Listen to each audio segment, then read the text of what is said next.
Hello everyone. Today I'm carrying on with cutting out the pieces for the Maverick truck camper. I won't be able to go too far today as I only had one 4x8 sheet of material made up, but I'm cutting a notch in each one, and each of these will form the sidewalls of the inner part of the camper, the part that sits completely in the bed. There will be a part that slides out when the tongue is put down to make the camper about 7 feet long for sleeping, and that's about all it's intended to do, is to be a nice, comfortable, dry place to sleep. The reason it's going to have the slide out part is so that you can go down the road with your Maverick with the tailgate up, and your rear view camera will still work, and so will your blind spot warnings, etc., etc. Anyway, after I get these cut up, I will show them. Okay, carrying on with the Maverick truck bed build. I guess most of you that watch on a regular basis must realize that other than some simple sketches, I don't make detailed diagrams. I kind of design as I go. Or, as some people like to call it,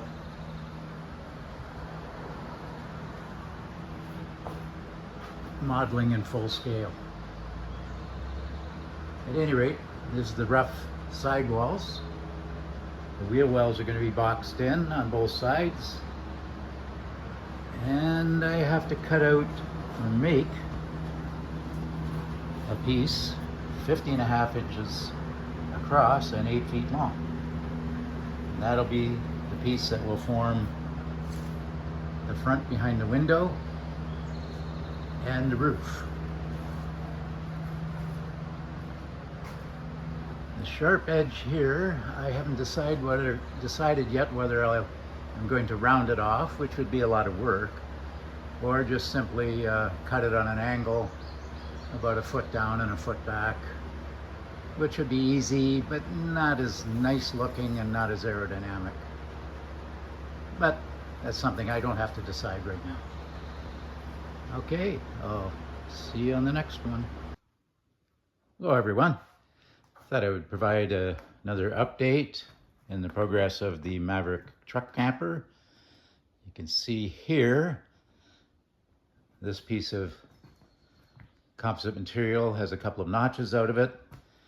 This piece will form the front of the camper as well as the roof of the camper, of the actual part of the camper that stays in the truck bed. Over here, this is my gluing table.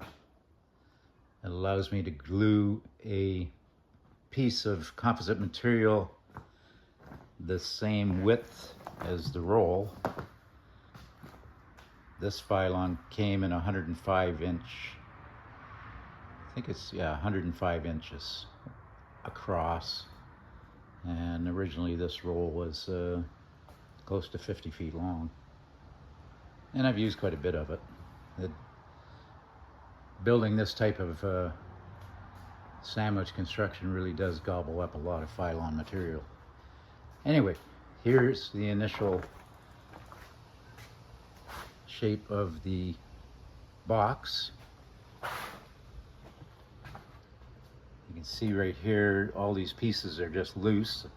I'm just cutting and fitting them, but that's the way it's going to look over the wheel well on both sides. And then come over here. I guess that's probably not the right side because the sun is going to glare right into the camera. But at any rate, you can see how it's going to be rounded off on both sides. I've cut the circle, and you can see the lip and that's where the front and top piece will be glued in. So it'll all be completely supported by the walls and all glued together into one big piece. And then of course there'll be windows here. And then there is going to be an intersection that slides out so that the camper will be, I might even make it 8 feet long in total when it's extended out. I haven't quite figured that out yet, but I've pretty much got a plan in my head of what I want to do.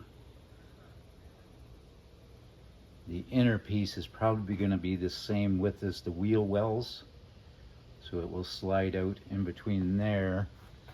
So basically you'll have a wider area for sleeping near the cab, and then it'll get narrower for where your feet will be down here, where it'll hang out over the tailgate. At any rate, and the piece that you see, that's just taped in place. That's an exact width, same as that board I have down there. That's the exact width it needs to be, so I can glue these boxes on and have the piece fit in with the notches. The way this is going to wrap around the corner is I am going to, I think it's about 14 inches, maybe a little more. There'll be a 14-inch wide area that I'll cut a bunch of slots in about 3/4 of an inch apart, and they will be, probably go down about 1/2 inch into the material, and that'll allow it to bend over the corner up there. And then what I'll do is glue on a patch piece. Now, I could have cut the slots in the inside and glue a patch on the inside, but I think that would be more awkward than gluing it on the outside. And the fact of the matter is, when you glue pieces on, it increases the strength. You can see the glue joint here on the OgiLite Model 3 teardrop I just finished. That actually adds quite a bit of strength, and they really aren't that noticeable. They go in the right direction, so they don't increase drag or catch the rain. And everywhere I have one of these joints, it increases the strength.